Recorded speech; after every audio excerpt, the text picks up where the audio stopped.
Voyager, ce n'est pas aller loin, c'est apprendre à regarder autrement.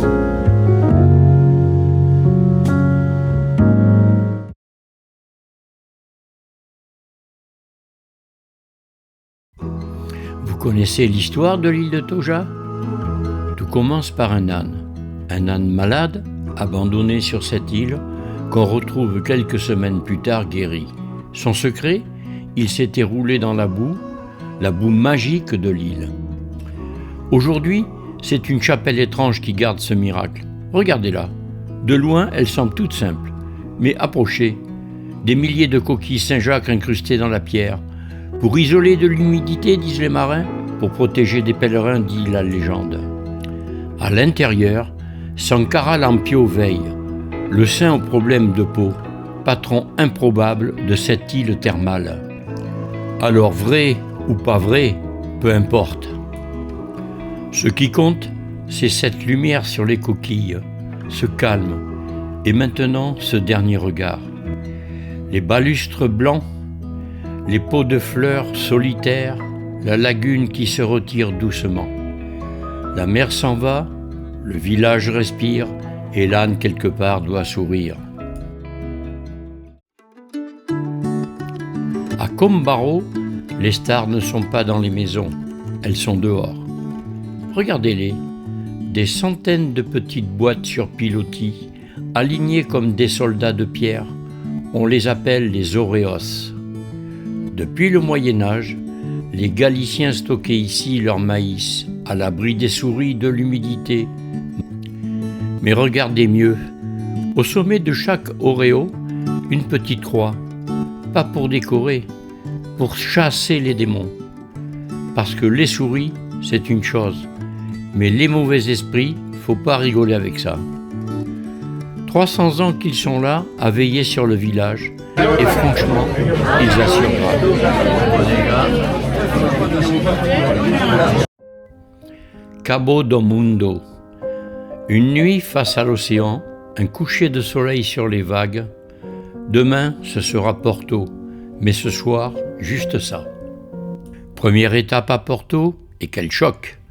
La gare de São Bento est une cathédrale laïque. 20 000 azulejos racontent l'histoire du Portugal. Bataille, roi, scène de la vie quotidienne. On entre, on lève les yeux et on oublie qu'on est dans une gare. On est dans un musée vivant où les gens pressés croisent des anges de faïence bleue. 27 secondes pour dire que c'est trop court, mais on reviendra. Mais novembre, c'est aussi ça. Des rues barrées, des détours imprévus, des travaux partout. Porto se refait une beauté et nous, on joue les funambules entre les palissades. Ça énerve un peu sur le moment, mais avec du recul, ça fait partie du voyage.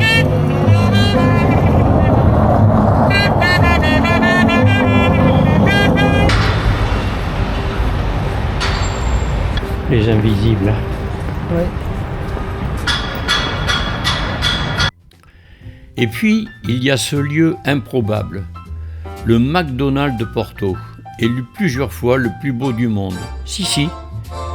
Des lustres en cristal, des vitraux art déco, un aigle monumental. On commande un Big Mac, on se croirait au théâtre. Les locaux appellent ça le McDonald's Imperio, parce qu'avant c'était un café mythique, le café Imperio. Manger un burger sous des lustres, fallait oser. Porto l'a fait. Bon, on n'est pas venu à Porto pour les hamburgers. On est venu pour la spécialité, la francesina. Et pour ça, un seul nom, Braçao Aliados. Imaginez du pain de mie, du jambon, de la linguiça, de la saucisse fraîche, du steak, le tout recouvert de fromage fondu et noyé dans une sauce tomate bière secrète, légèrement épicée. Il y a encore des travaux, hein.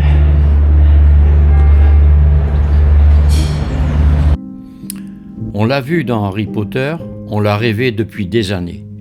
La librairie Lello est un rêve de papier.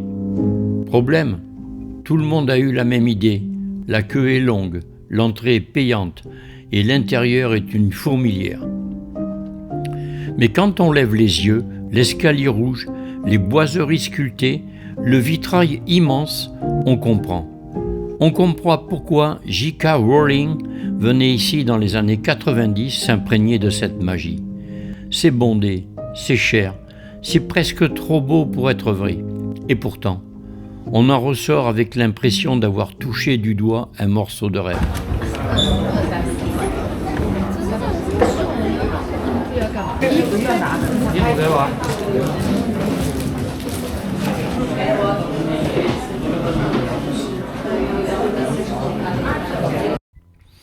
Novembre, un marchand de marrons, la fumée qui sent bon l'hiver. L'Igreja do Carmo, c'est d'abord un mur, un immense panneau d'azulejos bleus et blancs qui raconte la fondation de l'ordre du Carmel. On reste là à regarder chaque détail, les angélos, les nuages, les scènes bibliques, 20 mètres de faïence qui racontent des siècles d'histoire. À côté, l'église elle-même, plus sobre, plus intérieure. On entre, on allume un cierge, on souffle.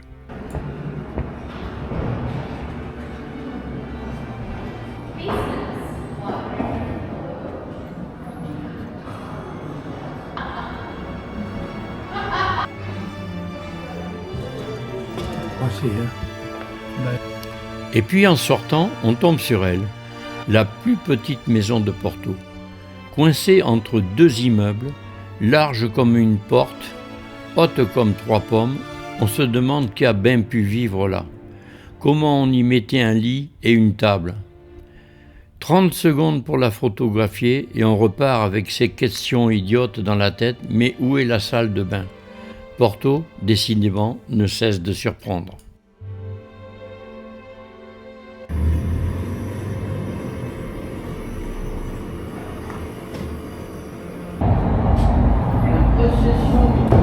Des étapes de la Passion du Christ en Bouddha. La procession commençait par un trompettiste venu de Braga et l'étendard violet de l'or.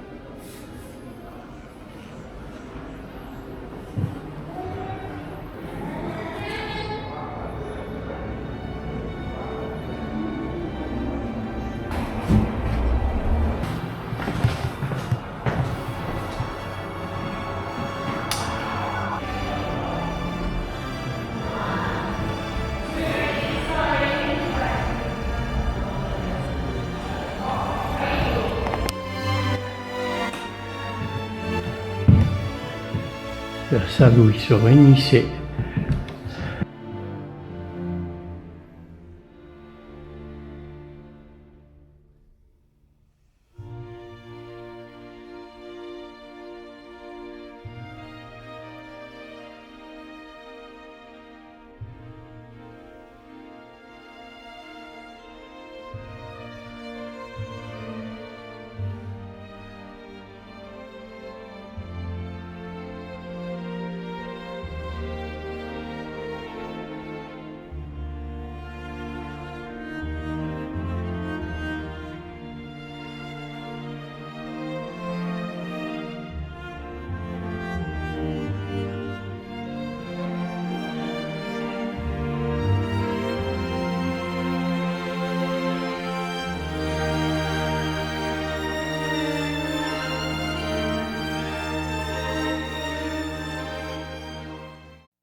Le mercado de Bolao est le ventre de Porto, ou plutôt son cœur qui bat depuis 1914.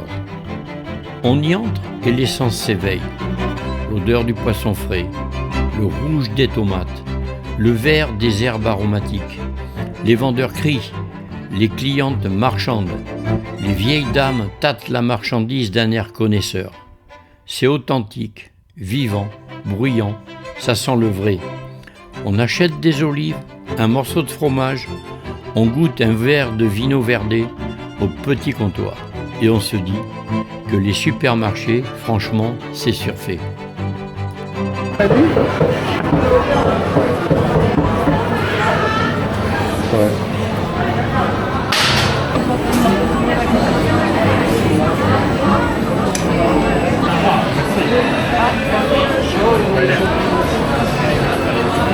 Le roi des champignons.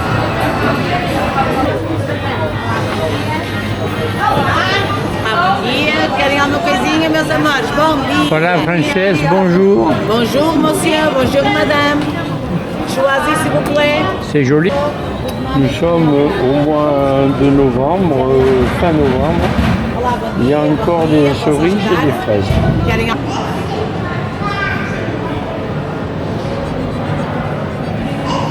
La Capella das Almas, c'est peut-être la plus impressionnante.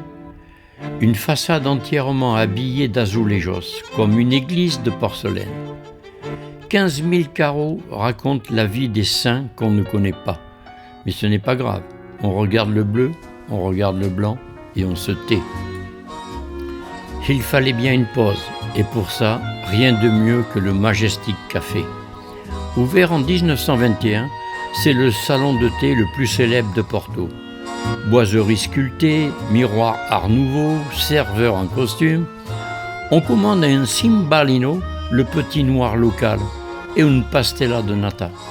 Le temps s'arrête, les gens passent, les conversations flottent et on se prend à rêver qu'on est un poète des années folles, en train d'écrire le prochain grand roman portugais. On paie un peu plus cher qu'ailleurs, mais on peut aussi le décor, l'histoire, le rêve. Pour finir, il faut prendre de la hauteur. Le Miradouro do Serra do Pilar sur l'autre rive. De là-haut, tout s'embrase. Le pont Don Luis Ier, majestueux en fer géant. Le Douro qui coule, paresseux. Les toits de Porto, serrés les uns contre les autres. Novembre, la lumière est douce, les couleurs sont chaudes. On reste là à regarder, on ne dit rien, parce qu'il n'y a rien à dire. Juste à regarder et à se souvenir.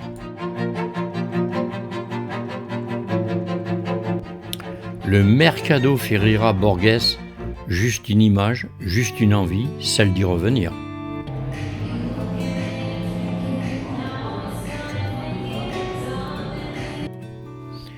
Après Porto, après l'agitation des travaux et des queues, on avait besoin de calme, de ralentir, de respirer. Alors on a poussé jusqu'à Zamora, la ville bien entourée, disent les vieux textes.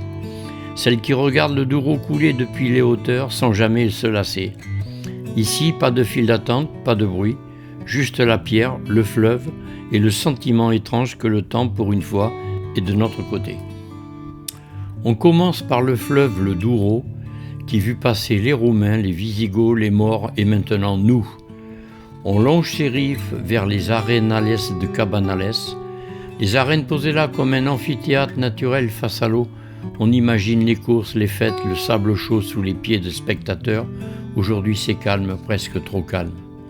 Plus loin, la pointe des Piedras nous tend ses arches. Rénové, fier, il enjambe le fleuve, comme il le fait depuis des siècles.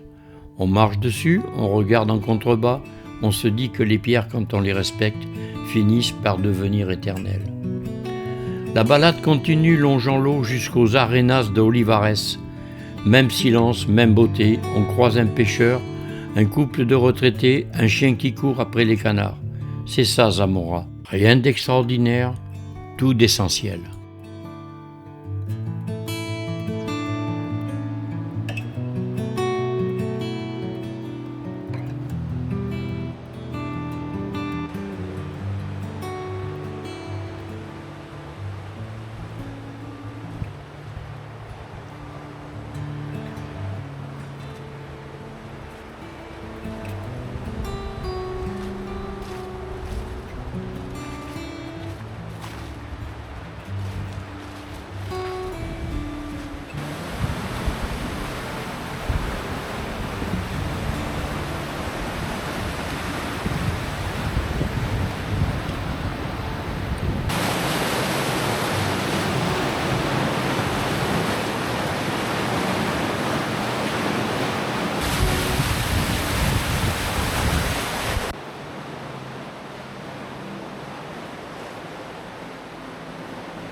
On remonte vers la ville.